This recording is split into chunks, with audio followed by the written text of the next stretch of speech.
Ang amoy ng lumang papel at sariwang tinta ay laging nagpapagaan ang pakiramdam ni Sarah. Sa loob ng silid-aralan, ang bawat huni ng mga bata at bawat pagkiskis ng lapis sa papel ay tila musika sa kanyang pandinig. Siya si Sarah, isang guro sa pampublikong paaralan at mahal niya ang bawat butil ng kanyang propesyon. Ngunit sa labas ng apat na dingding na ito, iba ang mundo, ibang iba. Ayan na naman si Sarah, ang nag-iisang teacher sa pamilya. Bulong ng kanyang tita Beth sa family reunion habang abala si Sarah sa pagkuha ng pagkain. Ang bawat salita ay parang maliit na bato na inihahagis sa likod niya. Ngunit natuto na siyang baliwalain ng mga ito. Lumaki si Sarah sa isang pamilyang sagana kung saan ang mga pinsan ay pawang mga doktor, abogado at negosyante tulad ng kanyang mga magulang na matagumpay sa kanilang negosyo. Ngunit pinili niya ang pagtuturo. Oh, Sarah, kumusta na ang pagiging guro? Mayaman na ba? Bati ng pinsan niyang si Trixie na may ngiting nakakaloko. Ang kanyang boses ay parang matinis na tunog ng kampana, nagpaparamdam ng pangingilag. Kumikinang ang bago nitong hikaw at ang bag na nakasabit sa balikat ay halatang mamahalin.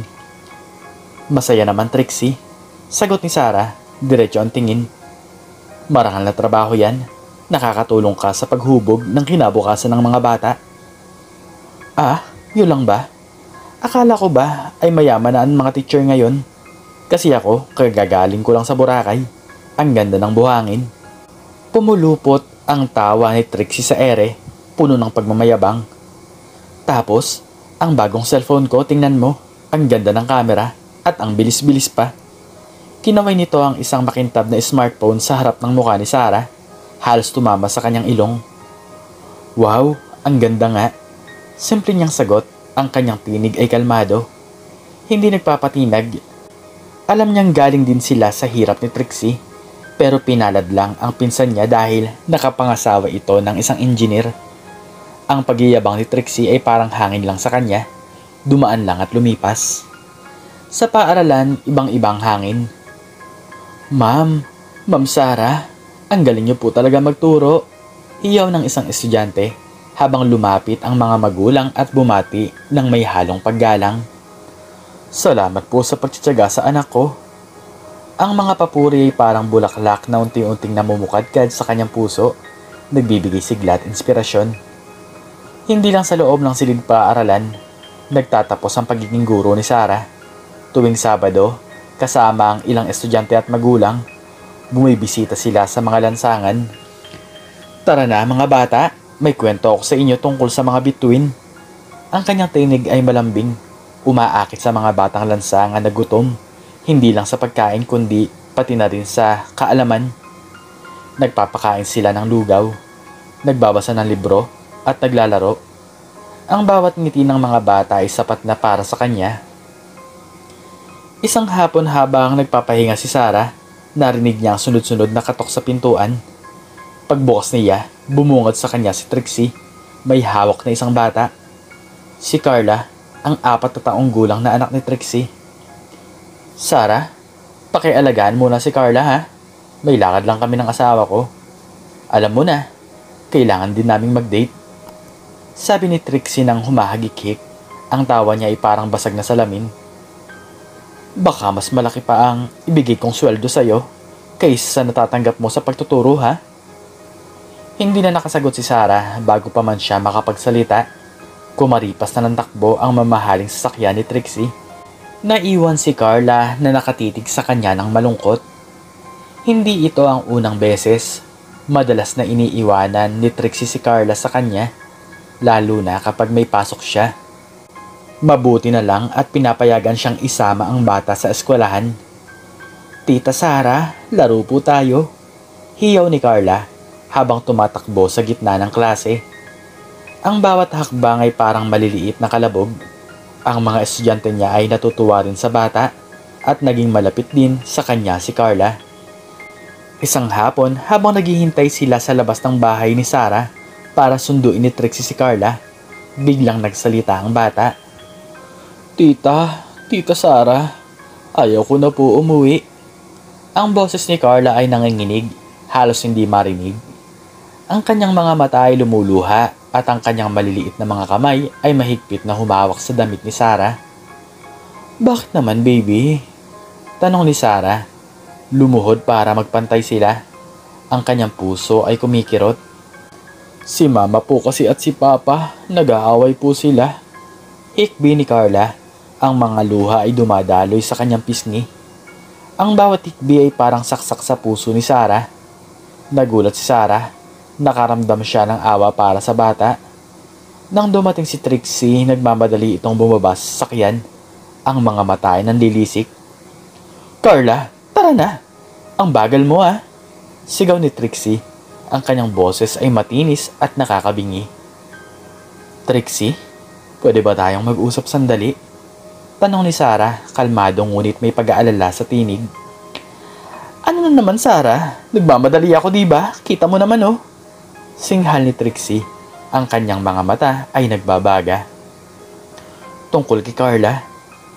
Simulan ni Sarah, ang kanyang tinig ay malumanay ngunit matatag. Nakikita ko na nasasaktan siya sa kung ano man ang nangyayari sa inyong mag-asawa. Hindi dapat nadadamay ang bata sa problema niyo. Isang matalim na bugtong hininga ang lumabas mula sa bibig ni Trixie. At sino ka para sabihan ako kung paano ko palalakihin ang anak ko? Huwag kang makialam sa buhay namin, Sarah. Baka nagkakamali lang ang bata. Masyado kang mapagkunwari. Ang kanyang boses ay tumaas parang isang sirena ng ambulansya na nagpapahiwatig ng panganib.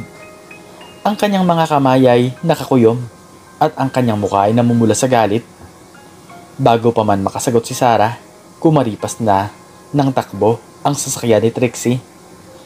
Iniwan si Sarah na nakatayo doon.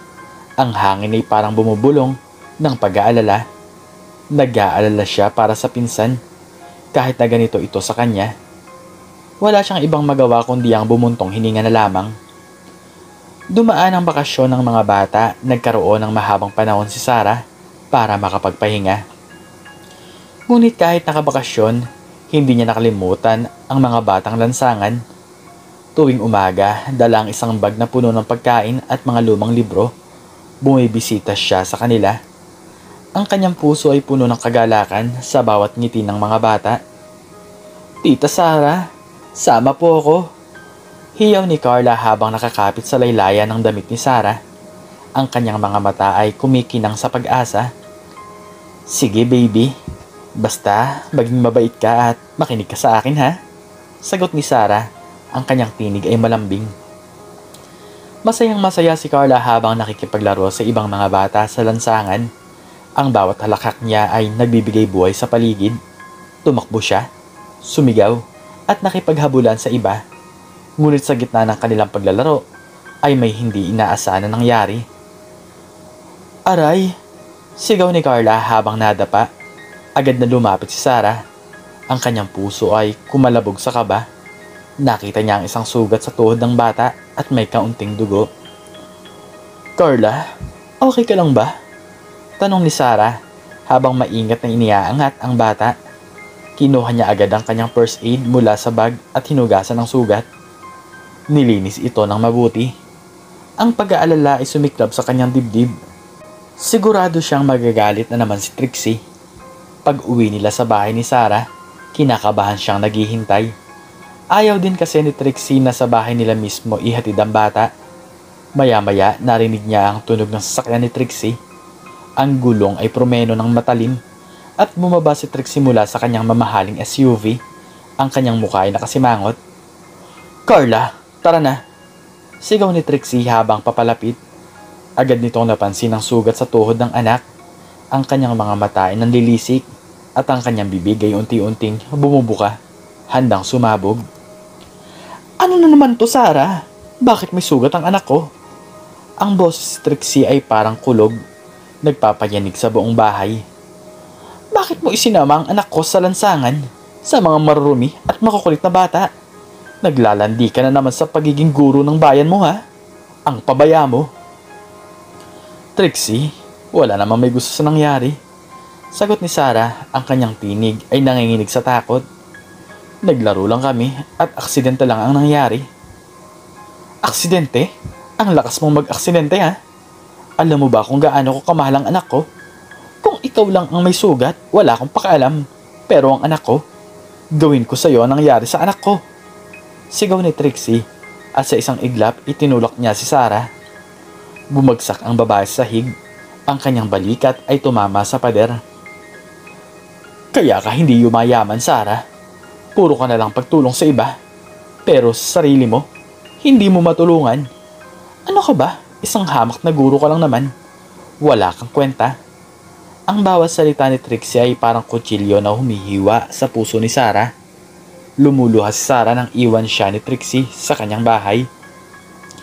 Ang kanyang balikat ay kumikirot, ngunit mas masakit ang kanyang puso. Para sa kanya, hindi mahalaga ang yaman. Mas gusto niya ang isang simpleng pamumuhay at ang kagalakan na makita ang mga batang kanyang tinutulungan. Ang tunog ng kanyang sariling hikbi ay ang tanging narinig sa katahimikan ng bahay. Kinabukasan, umagang umaga, habang nakahiga pa si Sarah, biglang nagring ang kanyang cellphone. Nang basahin niya kung sino ang tumatawag, nagulat siya. Si Trixie. Bakit ito tumatawag? Hindi niya talaga inaasahan. Nang sagutin niya ito, tinig ng isang batang umiiyak ang kanyang narinig. Tita Sarah, si Mama at Papa po, nag-aaway na naman po sila. Si Carla, ang kanyang boses ay puno ng takot at pagkabahala. Nagpatulong daw ito sa kanilang kasambahay na tawagan ng kanyang tita Sarah. Carla, anong nangyari? Nasaan ang mama mo? Tanong ni Sarah, agad na bumangon. Ang antok ay biglang nawala. Umalis po si Mama, naiwan po ang cellphone niya. Tapos po, umalis din po si Papa. Gusto ko po kayo makasama, Tita Sarah. Ayoko na po dito. Ang boses ni Carla ay halos hindi na marinig sa pag-iyak. Sige baby, pupunta ako dyan. Hintayin mo ako ha. Sagot ni Sarah habang nagmamadaling nagbihis. Agad na pumunta si Sarah sa bahay ni Trixie. Pagpasok niya ng bahay, nagulat siya sa mga gamit na nakakalat sa sahig. Ang mga base ay basag. Ang mga unan ay nagkalat at ang mga upuan ay nakatumba. Ang bahay ay parang dinaanan ng bagyo. Agad siyang sinalubong ng bata at lumuluha itong yumakap sa kanya. Tito Sarah. Nalaman niya rin mula sa kasambahay ni Trixie na nalulong pala sa sugal ang kanyang amo. Aba ma'am, halos gabi-gabi na hong lasing yan si sir, tapos nagsusugal pa. Hindi na ho namin alam ang gagawin. Ang tinig ng kasambahay ay puno ng pagkabahala. Dito na nalaman ni Sarah na pagpapakitang tao lamang pala ang ginagawa ni Trixie. Lahat ng pagyayabang, lahat ng mamahaling gamit ay parang panlabas lamang. Dinala niya si Carla sa kanyang tirahan. Kinabahan man siya, alam niyang kailangan siya ng bata. Kinalma niya ang bata, niyakap ito ng mahigpit. Pwede kang manatili dito, Carla, kahit gaano katagal pa ang gusto mo ha. Ligtas ka dito. Ang kanyang tinig ay malambing, nagbibigay ng kapanatagan. Gabi na yon nang marinig niya ang tunog ng sasakyan ni Trixie. Tumigil ito sa harapan ng bahay ni Sarah. Lasing ito at pilit na kinukuha ang kanyang anak. Sarah, ibalik mo ang anak ko. Ibalik mo siya sa akin. Sigaw ni Trixie, ang kanyang boses ay garalgal, amoy alak. Ang kanyang mga mata ay malabo at ang kanyang mga hakbang ay hindi matatag. Trixie, hindi ka ligtas na magmaneho. Lasing ka. Sagot ni Sarah, humaharang sa pinto. Dito na lang muna kayo ni Carla.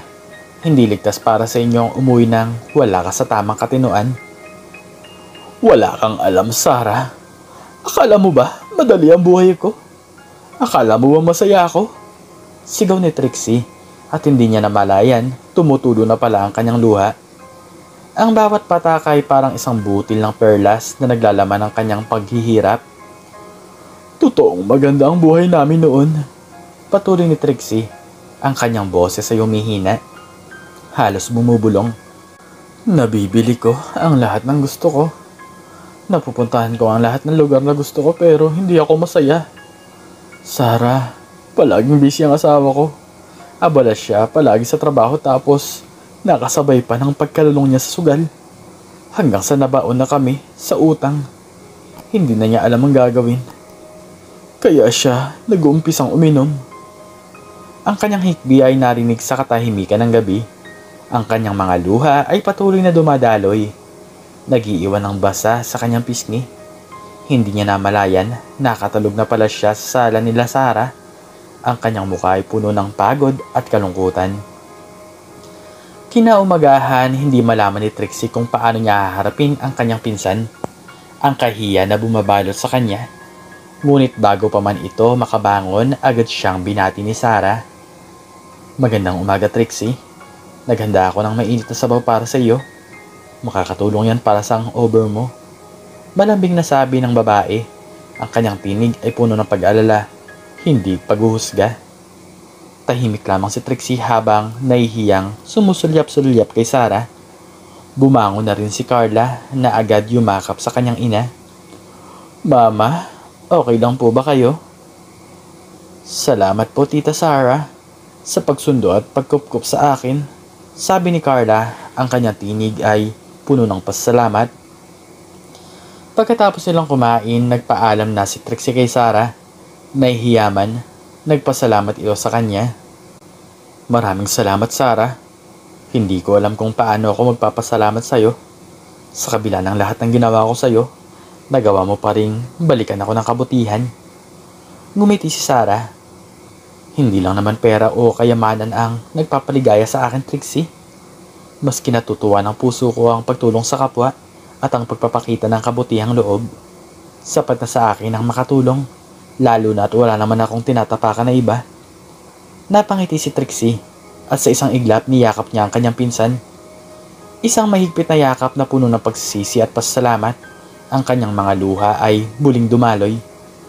Ngunit sa pagkakataong ito ay luha ng kaluwagan at pag-asa. Simula noon, naging mabuti na ang samahan ng dalawa. Hiniwalayan na rin ni Trixie ang kanyang asawa at sinubukan na magsimulang muli. Hindi na siya nagmamayabang at mas naging mapagkumbaba.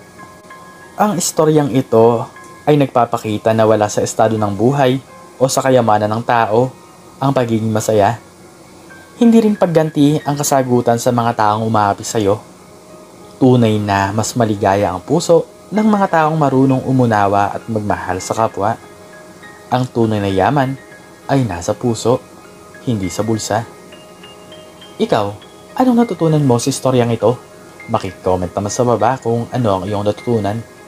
At hanggang dito na lamang po nagtatapos ang aking istorya at sana po ay nagustuhan niyo po ito. Please like, share, and subscribe and click the notification bell para palagi po kayong updated sa mga bago kong istorya. Muli ay maraming salamat po at God bless us all.